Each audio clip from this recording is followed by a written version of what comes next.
Hoy salí a comprobar si la playa de Valencia está preparada para atraer a todos estos trabajadores digitales, creadores de contenido, trabajadores en remoto, a toda esta nueva generación de empleo que no solamente deja dinero en un lugar, sino que además, como realizan networking, dejan mucha sinergia en cuanto a red de conocimientos. Esta gente lo que busca es un lugar cómodo, que su oficina se transforme en tener los pies en la arena con su portátil. Pero claro, necesitan determinados servicios. Entonces me caminé Malvarrosa, Las Arenas, hasta el puerto para ver qué me podían ofrecer como puesto de trabajo.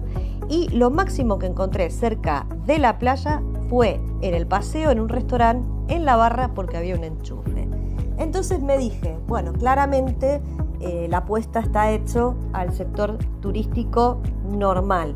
O sea, nadie está viendo lo pujante de esta nueva generación de trabajadores.